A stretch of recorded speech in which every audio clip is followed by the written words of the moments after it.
Thank you for listening to Discovering the Scriptures with Dr. Peter John. Currently, we are now approaching Daniel chapter 7, verse 21. I'm going to read it first in the King James Bible.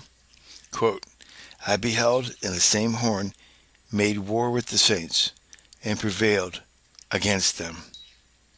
Unquote. Read this again in the Young's Literal Translation. Quote, I was seeing, and this horn is making war with the saints, and hath prevailed over them. Unquote. I want you to remember that when we're looking at this and we're studying this, we're looking at the end times, the last days. These are the prophecies that Daniel's had. A lot of correlations that we have throughout scriptures, especially in Revelation. And I want to read to you Revelation 11, verse 7, so you can get some ideas. See, does this correlate? Remember, I'm here to present all these things to you, and for you to make up your own mind of what all this means. Revelation 11, 7, quote, when the two witnesses have finished their testimony, the beast that comes up from the abyss will wage war with them and will overpower and kill them. Unquote. Revelation 13:7, quote, then the beast was permitted to wage war against the saints and to conquer them. And it was given authority over every tribe and people and tongue and nation. Unquote. Do you see it with how this is relating? Let's look at Revelation 12, verse 3. Quote, and there appeared another wonder in heaven, and behold, a great red dragon, having 7 heads and 10 horns, and 7 crowns upon his heads. Unquote. And then let's look at Revelation 13, verse 1. Quote, and I stood upon the sand of the sea, and saw a beast rise up out of the sea, having 7 heads and 10 horns, and upon his horns 10 crowns, and upon his heads the name of blasphemy. Unquote. Now this gives you an idea of what's going on with this verse that we're looking at. When we go further and we get into Daniel chapter 8, verse 9 and 10, we'll go even further into the description of this horn. Let's go ahead and look at this verse and find out the meaning of it from the original language. Oh, you must look at this. When we get into chapter 8, verse 9, and go further in this, you'll see that the meaning, the way this is written, is the same. But pay particular attention. It's not an intensive writing, intensive understanding, because there's a battle going on here. Something else is going on here. Let's see if you pick it up. Let's remember, this is in raw form, so let's go with this. And prevailing. What is all this? How's it written? What does it mean? It's conjunctive. It's a verb. It's quail. Feminine singular. What does that mean? Passive. And prevailing. Passively prevailing. How do you passively prevail? Well, one thing I know about television is that when I first heard swearing, I was horrified. And then I noticed that swearing went on TV, and as time went on, people heard it and were not so horrified. Didn't change the channel anymore. Didn't shut the TV off. Just went ahead and let the swearing continue in their ears, in their house, and was focused more intensely on how much more drama and how much more murder and how much more killing and how much more, can this be? And quit being effective by the swearing, by the taking of God's name in vain. They were passively prevailed over because they were exposed so much that they no longer were affected. So here we have this. and passively prevailing. Continuing. The saints, masculine plural, against, proposition, war, noun, masculine singular, was making, the verb, quail, participle, feminine singular, again, passive, was passively making war and passively prevailing against the saints. Continuing. This pronoun, common singular, and horn, con- conjunctive, noun, feminine singular, determinate. I, Daniel saying I, verb, quail, perfect, first person common singular. Daniel was passively watching what's going on. Was watching, quail, verb, participle, masculine singular. I was watching. Daniel was passively watching. And he was seeing that this horn was passively making war against the saints and prevailing. How is that? What do you see from here? Now, when you look at the commentaries that are written about this, and they talk about war, war's not passive, but they're focused on the war rather than on how it's being fought. I want you to pay particular attention. When Jesus' birth was predicted, everyone had it wrong, bar none, of when, where, and everything. Everybody had it wrong, including the people who had the highest knowledge about the scrolls and the writings that we now call the Old Testament. Everybody had it wrong. Well, we have the prediction of this wrong. That's up to God. That's up to how much you listen to the Holy Spirit. That's up to us. Are we going to let our righteousness and our holiness be taken passively away from us? Is the devil waging war against you now in the end times and passively winning over you? Is the television set what they're talking about? Is it something else? What passively can war against the saints and prevail? I think the TV set has a strong possibility of doing that, because it still amazes me when I watch Christian brothers and sisters not be offended. From the first year in college, I was listening to people want to watch a secular movie on a Christian campus, and because there was swearing in it, they tried to justify and overlook it. And I protested against it vehemently. I was from the farm. You don't listen to swearing and things like that. Not on a Christian campus especially. And yet they prevailed and wanted to know if I was going to go watch it. I said, are you out of your mind? No. So to this day, I still sit back and I'm amazed by how Christians allow themselves to be won over by evil. It's amazing. Sit back and take a look. Do they swear on TV and you totally not even notice and let it keep going at you and going at you? Do you see people having sex and out of marriage and it doesn't bother you and you keep watching and you keep watching?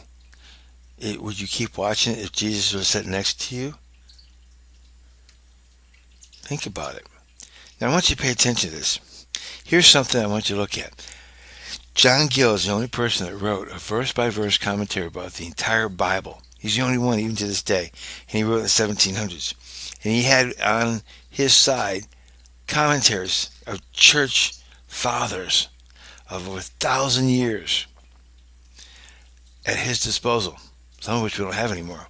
We have fragments. But they all paid particular attention to the war that was affecting them. And they made this an active war, not a passive war, an active war. Let's look at it. John Gill, quote, I beheld in the same horn made war with the saints, the same little horn before described, not uh, Antiochus Epiphanes. Footnote, I had to look this up.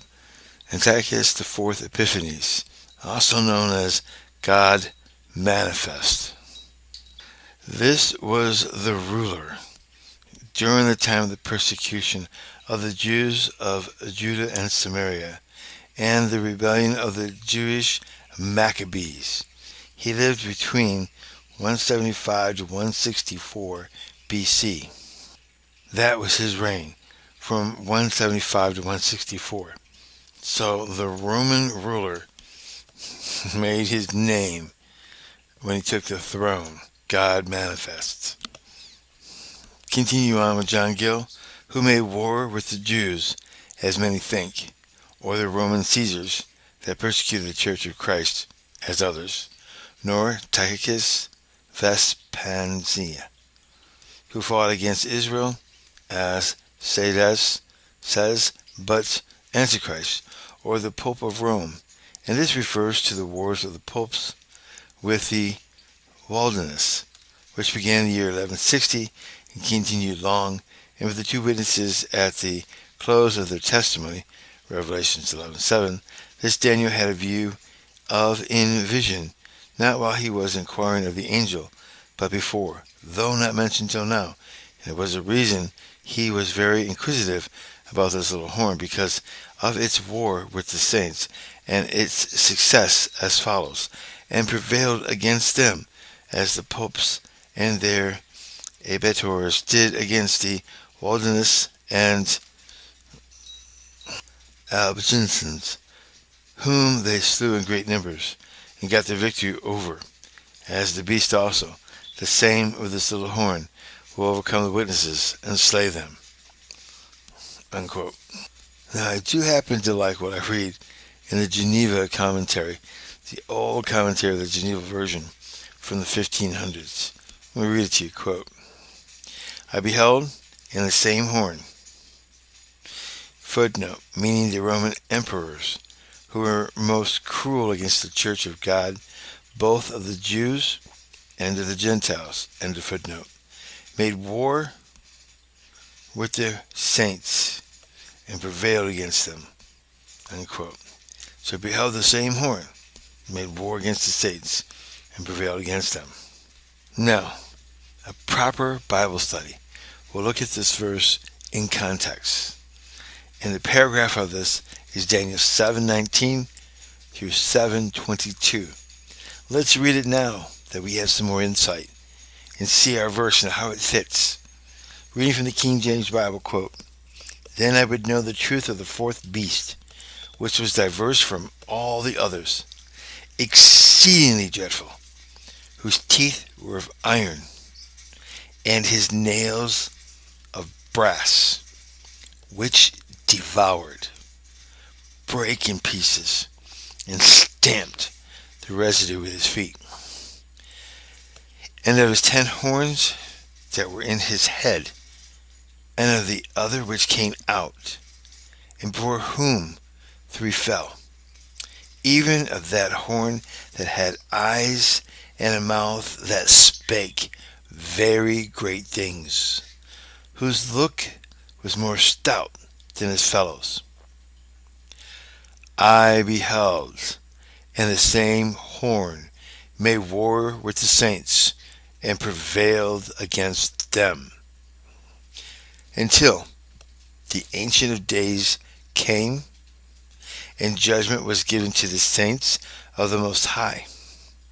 And the time came that the saints possessed the kingdom, unquote. That's the paragraph this belongs in.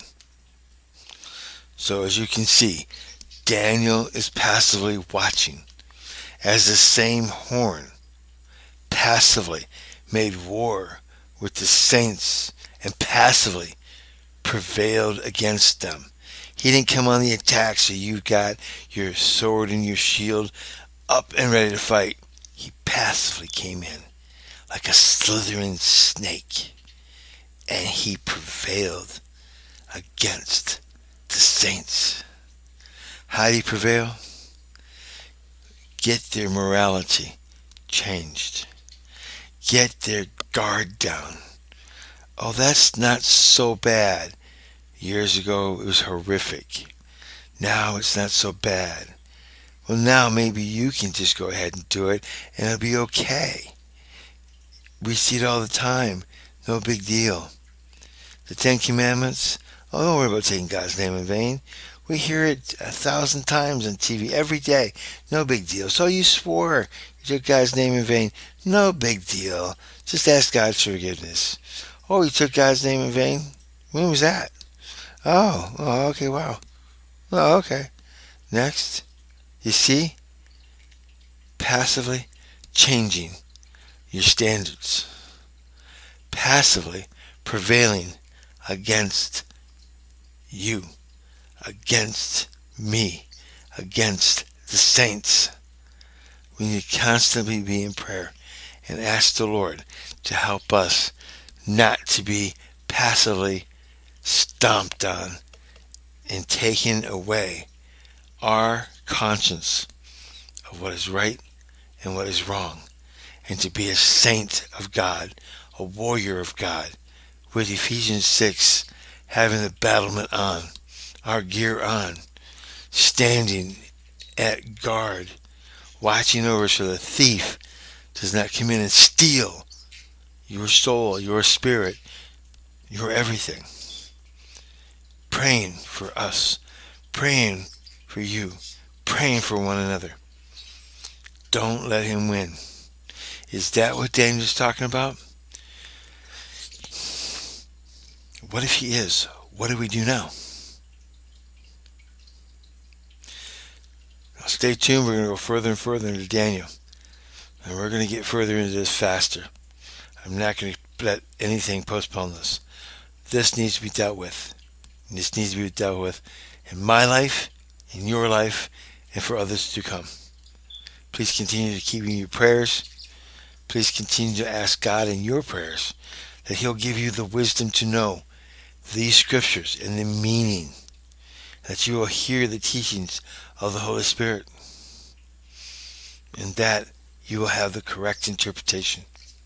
And if God tells you what's going on, tells you to keep it silent, keep it to yourself, do so, unless otherwise directed. May God richly bless you. May you continually be in his word. Listen to it, read it, meditate upon it. Go down there and hit the subscribe button if you haven't already, and the bell button so you'll be notified when more of these come up. Tell others so that they can get in here and listen to all that's going on so they can hear and make up their own mind. And please continue to hit the ads when you're on this channel so that I get a stipend from it. I'm working anyways, but it sure does help. Thank you and God bless.